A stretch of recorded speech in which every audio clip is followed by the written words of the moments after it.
We've all heard the phrase, begin with the end in mind. It sounds simple, almost cliché.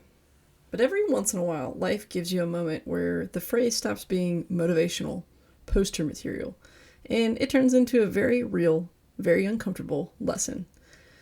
That's what happened to me a few years ago at work. I work for an architectural and engineering design firm, and at the time we were working on what was essentially one massive project for a single client.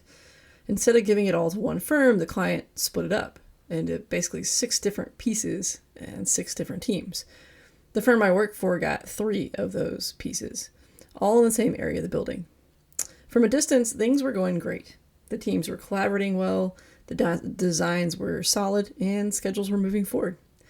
It was a complicated project, but it was working. Until it wasn't. You see, every drawing in a project has 2 critical things, a drawing number and a drawing name. And that's how you keep hundreds or even thousands of files organized. It's how drawings reference each other, and it's how people avoid chaos, both in the design and in the construction. What we didn't realize until almost the very end was that across our 3 projects, we had drawings with the same names and same numbers. Same client, same building, different scopes, identical drawing identifiers. It's not just a small inconvenience, because when the project ends, all of those drawings get handed over to the client and loaded into a single system. And suddenly, instead of one drawing called 1, 2, 3, 4, plan level 4, you would now have 3 drawings with the exact same number and name. And drawings referencing other drawings with the same names and numbers, and there being multiples of them, is not a good thing.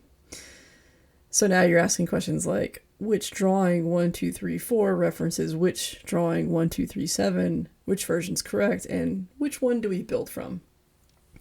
You can probably feel where this is going.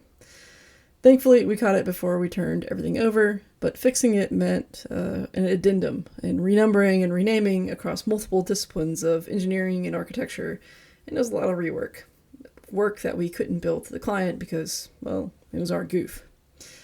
And then came the meeting. You know the kind. Not the yelling kind, not the angry kind, the calm, tense kind, where everyone has already processed their frustration and now they're laser focused.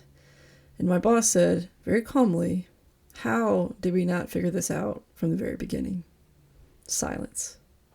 No excuses, no good answers. We just had to fix it. We had to move on, but that moment, it stuck. Because what we realized was this: the problem wasn't some technical thing we had gotten wrong. The problem wasn't effort. The problem was that we didn't fully think about the end when we started. We knew we'd have to hand over drawings someday. We knew this was all one facility with our particular scope in one building.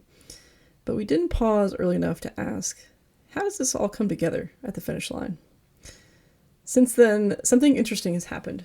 Our teams have become, let's call it, very particular about naming and numbering drawings. Sometimes clients push back a little bit. Sometimes it feels a bit nitpicky. But now our project leaders say things like, hey, we've run into issues in the past when this decision wasn't made early, and here's what it caused. And almost magically, clients say, oh, that makes sense. You see, that's the power of experience, of mistakes you only need to make once. And this idea just doesn't live in the engineering and design world. It shows up all the time in life. If you're planning for a busy season in life, you're starting a big personal project, or even just taking on a new responsibility. When we don't think about the end, we take shortcuts at the very beginning, and those shortcuts almost always demand payment later, with interest. Beginning with the end in mind doesn't mean overthinking every detail or being paralyzed by the analysis of what could go wrong. It means just asking better questions earlier in the process.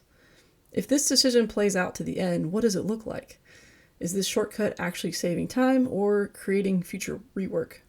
Is a small tweak now going to make things easier for everyone later? When you do this, people might think you have a crystal ball. You don't.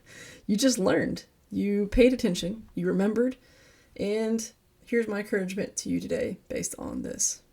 If you're about to start something, professional or personal, pause for just a moment. Picture the end.